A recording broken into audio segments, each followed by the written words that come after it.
Someone wrote in and said, how can I lessen the fear of dating if nothing seems to be working for me? I want to date because the more I get out there, the easier it gets, but it's hard to take on a lot of losses one after the other. This is Reid Mahalko from readaboutsex.com. Cathy from the intimacydojo.com. It's a great question. It does take courage to get out there if you haven't been out there for a while, but if you start getting rejections, it's like, oh, wow, that's like maybe I should just go back and watch Seinfeld reruns. It's a lot safer. Mm-hmm. And how does your raspy voice, how does that work? Oh, I get no rejections when I have a rejections raspy with voice. the raspy voice. I see. I'm just kidding. Maybe if this person had that raspy voice, that sexy raspy voice, it would work better. Just be getting over a cold and then go and ask people out. Just date only after getting over a cold, or gargling with steel wool vodka or something like that. Yeah, exactly. It is a great question, and my uninformed advice, or maybe well-informed advice, is the rejection piece. One, you can look at rejection differently, like reframing it. Mm-hmm. But then I'm curious about how you assess who you go on the date with. Who you're asking out? Yeah, and can you do rejection as a form of like, oh, we're not a good fit? So you get that you're both not a good fit, right. Which usually when the other person understands it's not a good fit, it's a more empowering form of rejection. Yeah. I think a lot of us are brought up to think that if someone says no, they're rejecting you in total as a person. Like mm-hmm. your whole being is wrong and bad. Yeah. Versus, I'm not ready to date right now, or you don't occur to me as someone who's a good fit for me, or you don't want to get married, I want to get married, right. We shouldn't do this. You could be a really cool person, I just don't want to go on a date. If I was cooler, it would be okay that I didn't want to get married. Of course you'd want to fall in love with me and build a life. Our society is always trying to put square pegs in round holes. It's like, mm-hmm. if you just hit it hard enough, it'll work. And I don't want to be in relationships like that. Technically, that's true from a physics perspective, right? Eventually, but it hurts. Both parties are not happy. Cathy's a PhD engineer on the side, if you didn't know that, so it's always fun to do a little physics joke. Yeah. So, I think just realizing that a no to going on a date does not mean a rejection of you as a whole. Mm-hmm. And I've also found out that sometimes if I'm really relaxed about it, I'm like, oh, cool. Like if I ask someone out, they say no. I say, like, okay, cool, thanks. Thanks for listening. And I'm relaxed about it. I don't do it to try to change their mind, but there's a doorway where they saw I handled the no well, and that makes them curious about who I am. Well, with so many people feeling pressured about the dating stuff, and that most people want to feel wanted. They don't want to feel pressured. Yeah. The piece for me around rejection, and the reason I'm such a proponent of thinking about things as fits, like, is this a good fit? Is this not a good fit? What it helps me feel, because I am very insecure.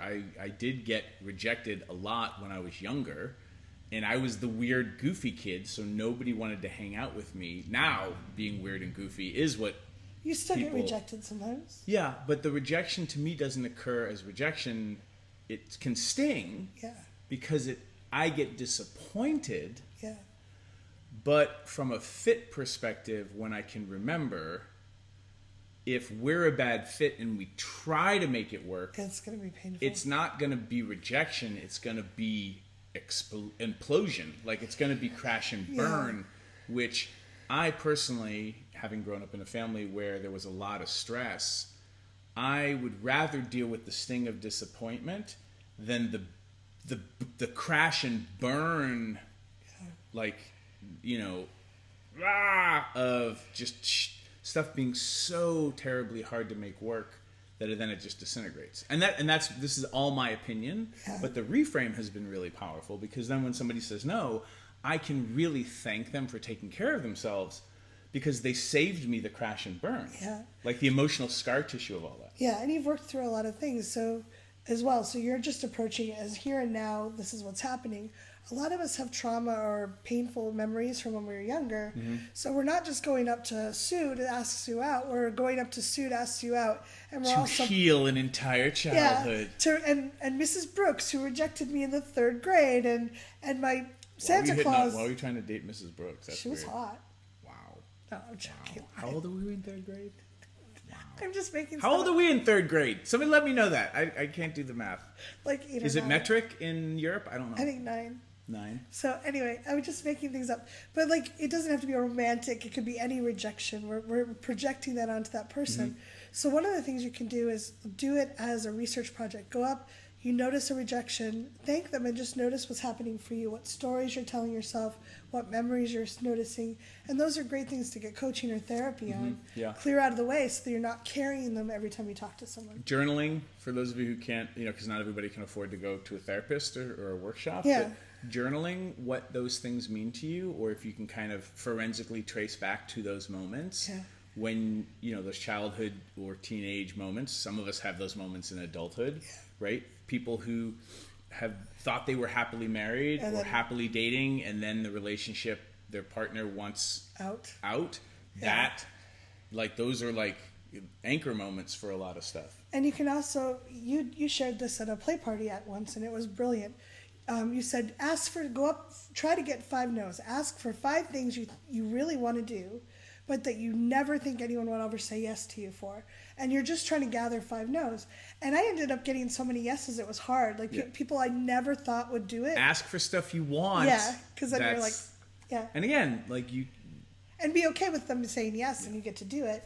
But I'm collecting these no's so I can notice how I feel and how I'm going to move forward. And if you have huge reactions to rejection, take baby steps with the 5 no's, right? Yeah. Don't dive in there and I'm going to get them now. Yeah, and next get hour. pummeled emotionally. Ease into things. It's okay to have good days and bad days around this. Yeah. I still get floored sometimes or caught off guard with this stuff because we're human. Yeah. This isn't about being superheroes of emotions. The cinnamon rolls are done. All right, this is a long video. We're wrapping it up. We're coming back for more. Please hit subscribe.